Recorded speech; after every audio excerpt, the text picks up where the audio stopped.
আসসালামু আলাইকুম, সবাইকে শুভেচ্ছা জানাচ্ছি। মাসুম মাহবুব। প্রিয় দর্শক, গাজার সর্বশেষ পরিস্থিতি জানাবো পৃথিবীতে গাজাকে নিয়ে এই মুহূর্তে কি ঘটছে। একদিকে মার্কিন যুক্তরাষ্ট্রে তাদের শেয়ার বাজারে ব্যাপক ধস নেমেছে।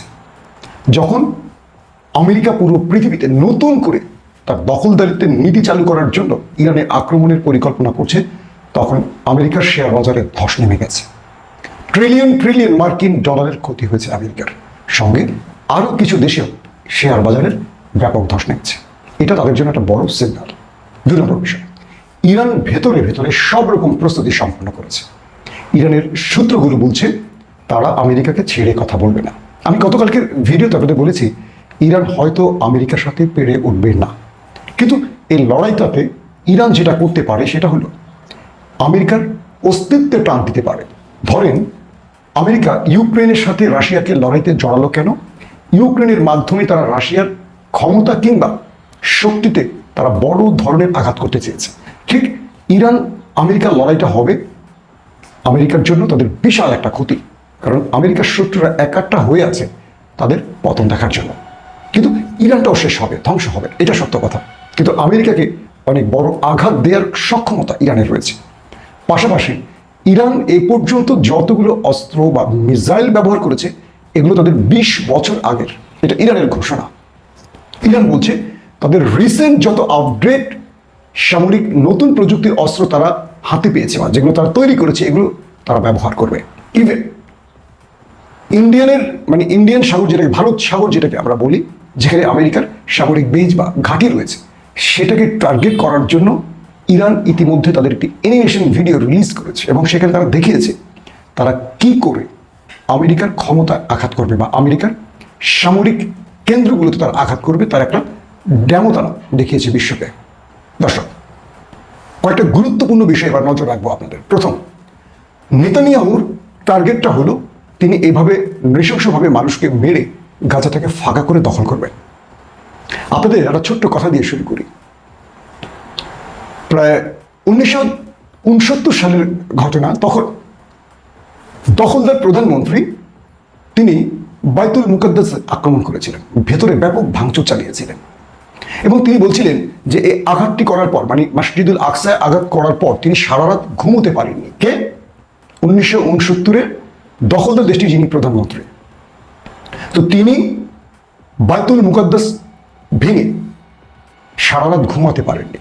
কেন ঘুমাতে পারেননি? তার মনের মধ্যে ভয় ছিল। তিনি বলছিলেন যে আমার ভয় ছিল সকাল হওয়ার আগেই হয়তো চারদিক থেকে আরব রাষ্ট্র চেপে ধরবে বা ধুলার মতো উড়িয়ে দিবে দখলদার রাষ্ট্রটাকে।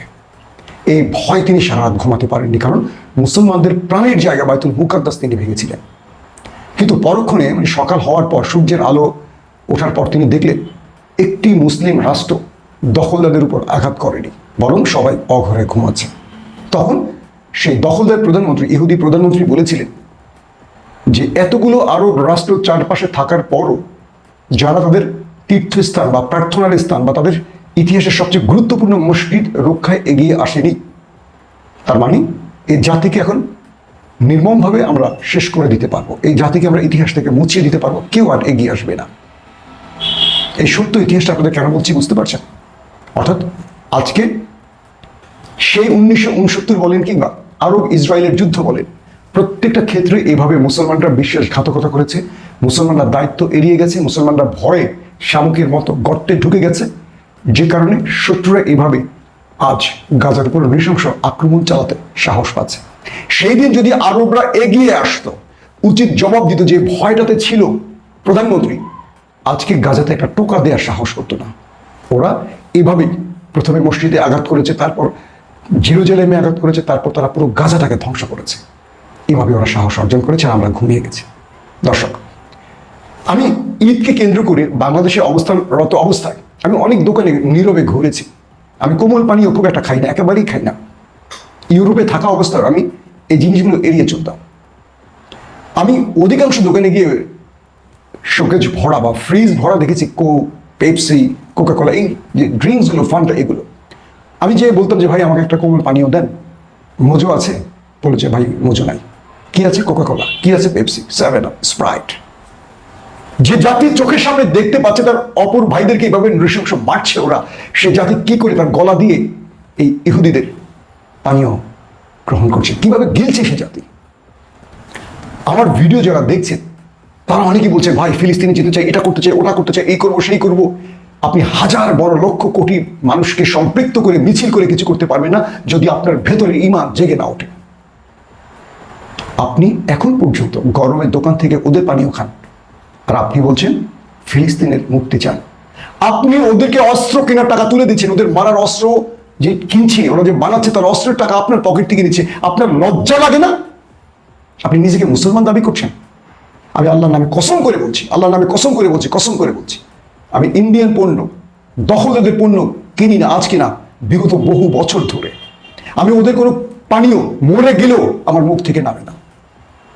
এইটুকু ঈমান আমি আপনাদের মধ্যে দেখতে চাই। আমার ভিডিওতে আজকে কমেন্ট করবেন কে কে দখলদারদের সকল প্রোডাক্ট বর্জন করেছেন, কমেন্ট করে জানাবেন। এবং প্রত্যেকে আপনাদের কাছে আজকে অনুরোধ করছি, পৃথিবী এক ক্রুশিয়াল মুভমেন্টে চলে গেছে, পুরো পৃথিবী তৃতীয় বিশ্বযুদ্ধের দিকে এগিয়ে যাচ্ছে। ফিলিস্তিন থাকবে কি থাকবে না এমন একটি প্রশ্ন এখন পুরো পৃথিবী একাট্টা হচ্ছে। পৃথিবীতে কিছু দেশ দেখেন, ইয়েমেনের মতো একটা দুর্বল জাতি আজ পৃথিবীর সবচেয়ে সাহসী জাতির পরিচয় পেয়েছে। তারা প্রতিদিন মরছে, তারা বলছে না ফিলিস্তিনকে রক্ষায়। আপনি কি করছেন? নিজেকে মুসলমান দাবি করছেন, আল খেল্লা করছেন, জুব্বা পড়ছেন, পাঞ্জাবি পড়ছেন, নামাজ পড়ছেন, টুপি পড়ছেন, অথবা কিছু করেন নাই, প্যান্ট শার্ট পড়ছেন, টাই পড়ছেন। ইমানের পরীক্ষা দেওয়ার সময় আসছে। কেবল ওদের প্রোডাক্টটা আগে বর্জন করুন। আগে বাংলাদেশ শুধু নয়, পৃথিবীর যে প্রান্ত থেকে আমার ভিডিও যারা দেখছেন সবাইকে বলবো, ওদের পণ্য বর্জন করে আগে প্রথম ইমানের প্রথম ধাপটা পার করেন। যদি না পারেন প্লিজ নিজেকে ঘোষণা করেন ওদের অংশ হিসেবে। 2 নম্বর বিষয়, 12 এপ্রিল ঢাকাতে স্মরণীয়কালের সবচেয়ে বড় বিক্ষোভ আপনারা দেখতে যাচ্ছেন। 12 এপ্রিল শাহবাগ থেকে মালিক মিয়া এভিনিউ পর্যন্ত মার্চ ফর গাজা অনুষ্ঠিত হবে। মিজানুর রহমান আজহারি, মাওলানা আহমদুল্লাহ সাহেব, মাওলানা সাইফুল্লাহ সাহেব, ক্রিকেটার মাহমুদুল্লাহ রিয়াদ সহ আমাদের বৈষম্য বিরোধী আন্দোলনের 24-এর গণ অভ্যুত্থানের প্রধান নায়কদের অন্যতম একজন হাসনাত আবদুল্লাহ সহ বহু ব্যক্তিরা থাকবেন রাজপথে। আমি বাংলাদেশের প্রতিটি প্রান্তের মানুষকে বলবো নেমে আসুন। হয়তো ভাবছেন এই বিক্ষোভে কি হবে, না, পৃথিবীব্যাপী এই বিক্ষোভ চলছে। খোদ আমেরিকা, যেখানে যারা দখলদারদের সাহায্য করছে, সেই আমেরিকাতে লক্ষ লক্ষ মানুষ রাস্তায় নেমে বিক্ষোভ করছে। বহু ছাত্রের ছাত্রত্ব শেষ করে দিয়েছে ডোনাল্ড ট্রাম্প ফিলিস্তিনের পক্ষে রাস্তায় নামার জন্য। তাদেরকে দেশ থেকে বের করে দিচ্ছে, তারা মার্কিন ভিসাকে তোয়াক্কা করছে না, তারপরও ফিলিস্তিনের জন্য রাজপথে নেমেছে। প্রচুর মার্কিন বিশ্ববিদ্যালয় ছাত্ররা গ্রেফতার হয়েছে, তারা তারপর তাদের আওয়াজ থামায়নি। আপনি শুধু আমেরিকা বাদ দেন, ইংল্যান্ডে, ফ্রান্সে, নরওয়ে, নেদারল্যান্ড, পৃথিবীর মানে ইউরোপের বাকি দেশগুলোতে প্রতিদিনই বিক্ষোভ হচ্ছে। বিশেষ করে ইংল্যান্ডের কথা বলছি, হাজার লাখো মানুষ রাস্তায় নামছে, তারা সর্বপ্রকার প্রতিবাদ জানিয়ে যাচ্ছে। তারা অধিকাংশই মুসলিম না। আর আমরা মুসলিমরা কি করছি? আরবের ভাইয়েরা নামতে পারছেন না, কারণ আরবের রাজা বাদশারা তাদের কল্লাটাকে, মাথাটাকে পশ্চিমাদের কাছে বিক্রি করে দিয়েছে। এদের বিচার আল্লাহ করবেন। 12 তারিখ ঢাকা পুরো পৃথিবীকে দেখিয়ে দেবে যে বাংলার প্রত্যেকটি মানুষের হৃদয় কাঁদে ফিলিস্তিনের জন্য। প্রত্যেকে আসবেন ইনশাআল্লাহ। আল্লাহ সুস্থ রাখলে, বাঁচিয়ে রাখলে আমিও আসছি আপনাদের সাথে। ঢাকার রাজপথ প্রমাণ করবে বাংলাদেশের প্রতিটি মুসলমানের হৃদয় ফিলিস্তিন রয়েছে। আপনারা সবাই আসবেন। আরেকটি কথা বলছি, দখলদাররা তাদের সীমা লঙ্ঘন করেছে। একটা উদাহরণ দিয়ে শেষ করব। অনেকেই প্রশ্ন করছেন, আমি নিজেও এই কথাগুলো বলি। আল্লাহ রাব্বুল আলামিন আমাদেরকে পরীক্ষা করছেন, দেখছেন যে আমরা ফিলিস্তিনের জন্য কি করতে পারি, কি করছি। আল্লাহ চাইলে তার এক ফুৎকারে, এক নির্দেশে মুছে দিতে পারে পুরো পৃথিবীর সকল জানোয়ারদের, পিচাসদের, কিন্তু আল্লাহ কখনো কখনো এই কাজটি করেন না, কখনো কখনো করেন। হযরত মুসা আলাইহিস সালাম ফেরাউনের যুগে এসেছেন। ফেরাউন কিন্তু এটি নাম নয়, ফেরাউন একটা কি জালিম বা জুলুমের প্রতীক। সেই ফেরাউন দীর্ঘদিন যখন অত্যাচার করছিল, হঠাৎ করে সেই ফেরাউনের সময় এক ছোট্ট মুসাকে আল্লাহ পাঠিয়েছিলেন। বনী ইসরাইলের ঘরে একজন শিশু জন্ম নিবে, সেই ফেরাউনের পতন ঘটাবে। এই স্বপ্নের কারণে ফেরাউন হাজার লক্ষ কোটি শিশুকে হত্যা করেছে। অর্থাৎ বনী ইসরাইলের, আজকে যারা ইহুদি জাতি তারা কিন্তু বনী ইসরাইলের, তাদের ঘরে কোনো পুত্র সন্তানের জন্ম দিতে দেয়নি। আল্লাহর পরিকল্পনা কি দেখেন, সেই বনী ইসরাইলের একজন মুসা জন্ম নিয়েছে। তার মা তাকে নদীতে ভাসিয়ে দিয়েছিল একটি বাক্স তৈরি করে। সেই মুসা 30-40 বছর পর ঠিকই ফেরাউনের পতনের জন্য চলে এসছে। এই যে লম্বা সময়টা ফেরাউন যে অত্যাচার করেছে, মানুষ যে ভোগ করেছে, এবং মুসা 30 বছর 40 বছর বা তারও আগ থেকে তো এটা শুরু, এটা আল্লাহ চাইলে এক নির্দেশে পারতেন, কিন্তু আল্লাহ মানুষকে প্রমাণ করেছেন এবং মানুষকে দেখিয়েছেন আমি সময় নেই, কখনো এক নিমিষে শেষ করি, কখনো আমি যুগের পর যুগ অপেক্ষা করি। কেন? আমি আমার জাতিকে পরীক্ষা করি কোন জাতি এগিয়ে আসবে।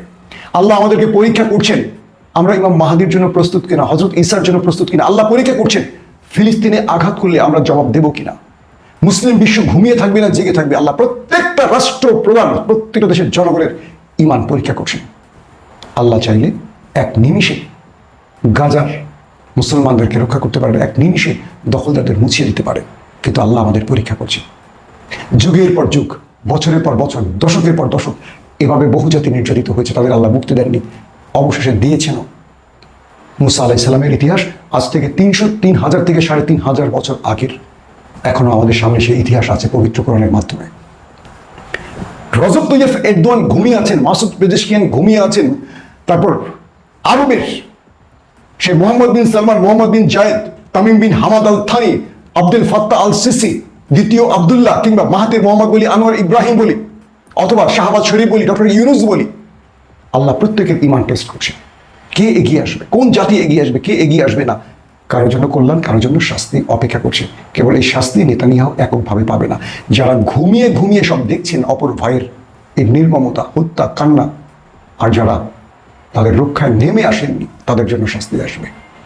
প্রিয় দর্শক, আমার আজকের এই ভিডিওটি আপনাদের কাছে আহ্বান করছি, আসুন আমরা আমাদের জায়গা থেকে প্রতিবাদ করি, যার যতটুকু অবস্থান আছে সেইটুকু থেকে করি আমাদের ভাইদের জন্য। আজ রাতে ইনশাআল্লাহ আপনাদেরকে আরও ব্রেকিং খবর দেব। প্রত্যেকে হাত তুলে দোয়া করবে, শুধু দোয়ায় কাজ হবে না, দাওয়ার প্রয়োজন আছে, ওষুধের প্রয়োজন আছে। সেই প্রয়োজনটা এবার আমরা বাস্তবায়ন করব ইনশাআল্লাহ। আল্লাহ হাফিজ।